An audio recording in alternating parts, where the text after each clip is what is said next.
Chapter 3. A Second Witness. Sugar Cube Corner. Daring read aloud. That sounds healthy.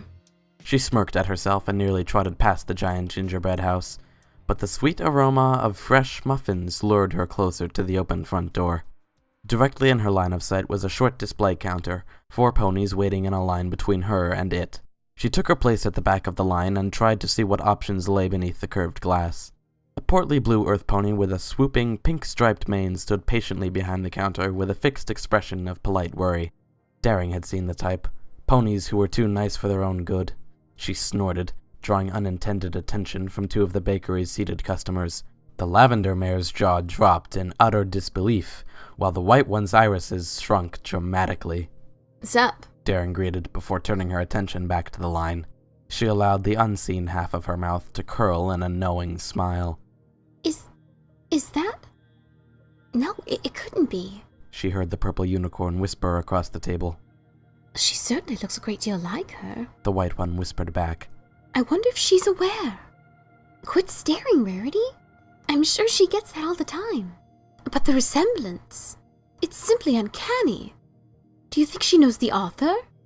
The unicorns continued to gawk and wonder as Daring moved up the line. Her stomach felt tight, and was on the verge of grumbling when the portly pony finally addressed her several minutes later. Good evening, dearie. Daring noticed bags under her tilted eyes. Welcome to Sugar Cube Corner. What can I get ya? Daring's eyes swept over the assortment beneath the glass one last time. I'll have a slice of that pie. She pointed with a hoof at a decorated green circle. And 1 chocolate muffin. Just chocolate or chocolate with chocolate chips. The pony seemed relieved with the simple order. Daring licked her lips. Definitely chocolate chips, she said, nodding excitedly. The mare cut a thick slice from the key lime pie and placed it on a small white plate with delicate precision. 1 chocolate muffin was dropped into a paper bag, and both items were hoofed across the countertop into Daring's extended wing. Thanks. My pleasure, dearie. That'll be 6 bits. Daring pulled the proper amount from her saddlebag with her teeth and dropped them onto the counter. On a whim, she whipped out another coin and tossed it onto the stack. Keep the change. She winked, rolling her suitcases behind her as she moved to an empty table. The genuine smile on the blue mare's face brought an uncommon twinge of happy contentment. Daring chose to sit at a small round table fairly close to the pair of unicorns who had recognized her. She kept her eyes on her slice of pie and pretended not to notice their furtive glances at her goldenrod coat and gray-striped mane. Both of them flinched when she flicked her wings. She had to hold back an amused laugh. After what looked like a very brief argument, the purple unicorn turned toward Daring. Excuse me, miss. I'm sure you get this all the time, but have you ever read the Daring Do series? You look just like the eponymous character. Daring chuckled. Actually, I wrote the Daring Do series. No point in beating around the bush. As both of their eyes widened, Daring took her first bite of the key lime pie. She inhaled sharply as a bomb of crisp flavor exploded on her tongue, sending her mind on a quick joyride to the highest heights of satisfaction. Whoa, she said as the bright green faded from the corners of her vision. I wasn't expecting that. We rarely expect our most wonderful moments. A methodical voice spoke from behind her. Perhaps anticipation dulls what might be a life full of such experience. Daring twisted her head to see the pony.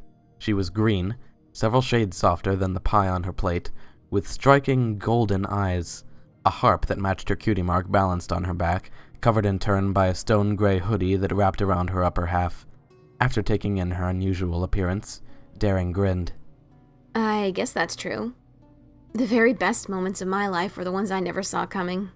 It is as they say, the mint-green unicorn added, taking the small table's second seat uninvited. Ignorance is bliss. Daring furrowed her brow at the stranger's intrusion, looking over her shoulder at the purple and white mares. They had leaned across the table and were whispering up a storm right in each other's faces. The sight made Daring snicker. I don't know if I agree with you there, she said, turning her attention back to the pony at hoof. For example, now I know that this pie is incredibly delicious, and still... She took another bite. It is just as blissful.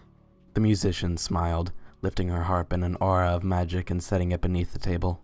Something is troubling you, Daring. Are things in Ponyville not as you expected them? Surprised, Daring shook her head a bit. No. Things are fine.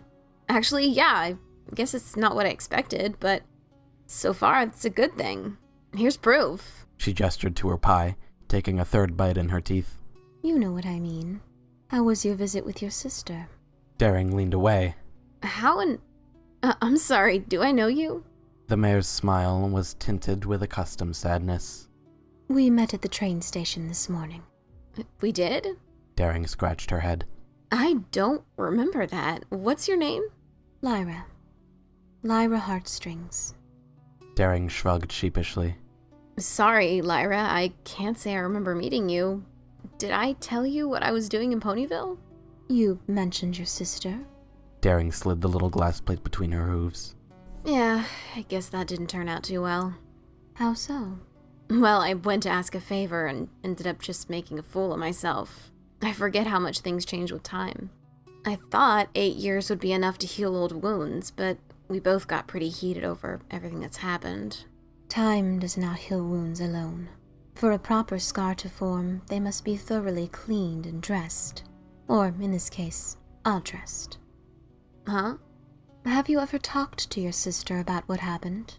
Well, sure, of course we've talked about it. She paused, catching her snappiness, and stopped pushing the plate. Well, sort of. We've yelled about it a lot. Did you let her know you were coming to make peace? Daring scowled, more at herself than at Lyra. I didn't come to make peace. I came to ask for a favor. She laughed at herself, sliding a hoof over her face. I didn't even think about what it would mean for her. I guess I always just imagined Ponyville as a meaningless little pit stop between Canterlot and Philadelphia.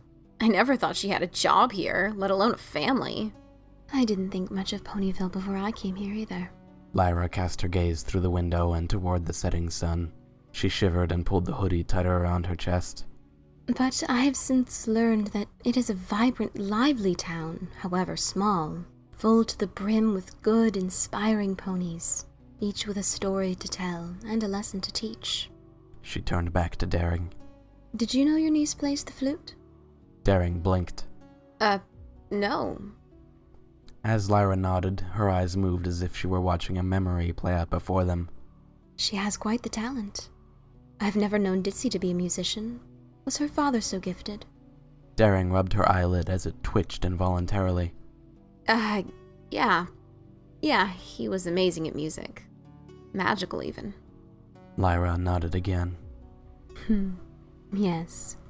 Some music is very magical.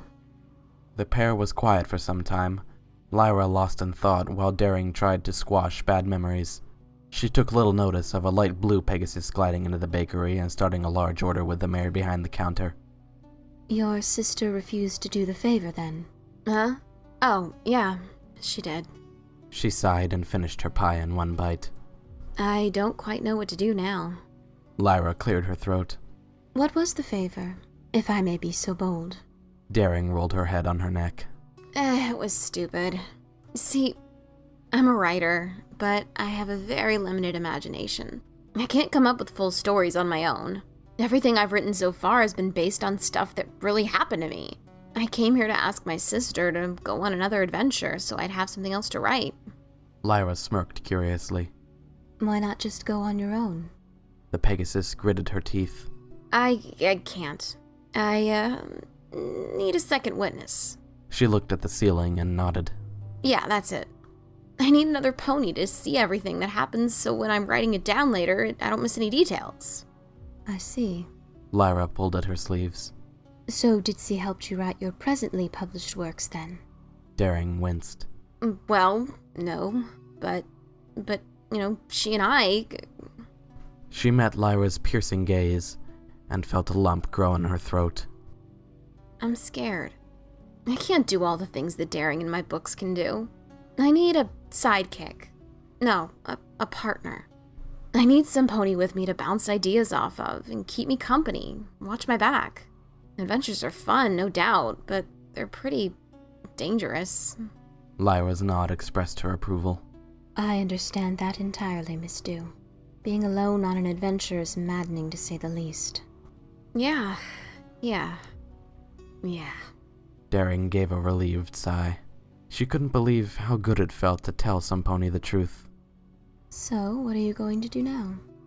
Daring sniffed and pulled her chocolate muffin with chocolate chips out of its crinkly paper bag. I don't know, Lyra. Go home, I guess. Try and make up a story. See if my publishers will lower their standards. Why not find a new partner? Daring perked up. What was that? Ponyville is full of unique and energetic ponies, Miss Dew. I'm sure several of them would jump at the chance to adventure with a famous explorer like yourself.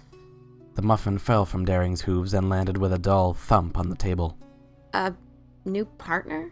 Her eyes began to sparkle. A new partner? Lyra's upper eyelids drooped. A new partner! Daring leapt to her hooves and wiggled her forelegs excitedly. Oh, sweet Celestia, why didn't I think of this before? My problems are solved! A new partner! Yes! A torrent of delighted cackling drowned out the sound of chattering teeth. The tears of joy in Daring's eyes blurred a small cloud of fine mist that wisped above the tabletop. "Excuse me, ma'am, are you all right?" An angular yellow stallion called out from behind the counter. Daring silenced herself and looked his way. Oh, yes, I'm fine. She lifted a hoof to her mouth and cleared her throat. Sorry about that. I just had a really good idea pop in my head out of nowhere. Have you ever had that happen? With an embarrassed chuckle, Daring snatched the chocolate muffin from the small round table and hurried out the front door. Thanks for the food, it was great. As soon as she was on the street, she broke into a full gallop, suitcases tucked beneath her wings, eyes peeled for a hotel. It looked like she'd be staying in Ponyville for a while longer. Something told her there were good, inspiring, unique, energetic ponies in that town who were more than fitting candidates to replace her sister on another thrilling exploration. She was going to find a suitable partner and embark as soon as possible. Those ancient and/or mystical artifacts wouldn't know what found them. Daring hurried past a unicorn trotting alone down the middle of the road. Thinking it better to ask for directions than scurry around an unfamiliar town by moonlight, Daring screeched to a halt and turned to face the stranger. Excuse me, miss, she said over the resonant plucks of the mare's harp. Sorry to interrupt, but do you happen to know where the nearest hotel is? A whimsical smile graced her flawless face as one hoof pointed down an adjacent street. The tallest building at the end of that road is a wonderful choice, Miss Dew. Daring quirked an eyebrow. You a fan of my books? Without breaking eye contact, the minty mare shrugged. Something like that.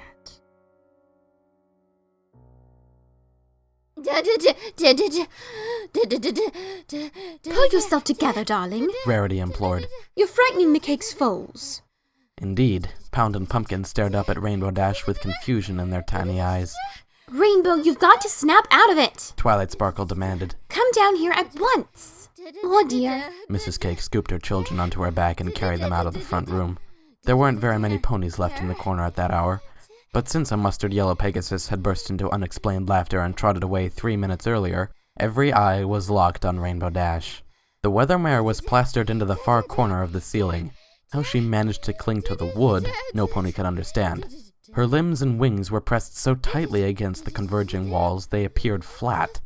Every hair on her multicolored mane seemed to stand on end, and her only movements were the frantic vibration of her eyeballs and the rhythmic bobbing of her jaw as she repeated one sound over and over again. Pinkie Pie appeared beside Twilight and covered her ears. The inside of my nose is itchy. She whispered to her friends. You might want to follow my lead. Without a second thought, Twilight and Rarity clamped their forehooves over their ears, and not a moment too soon.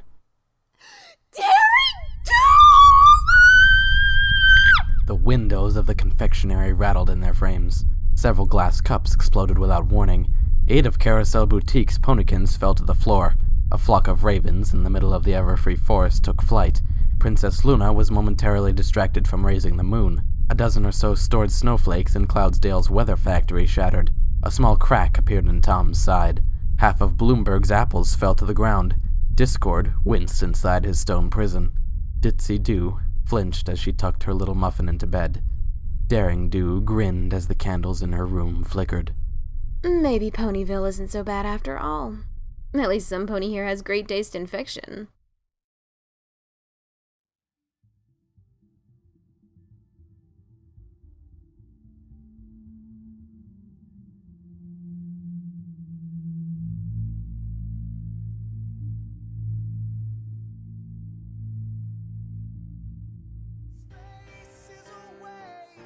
And time is a crime, but I want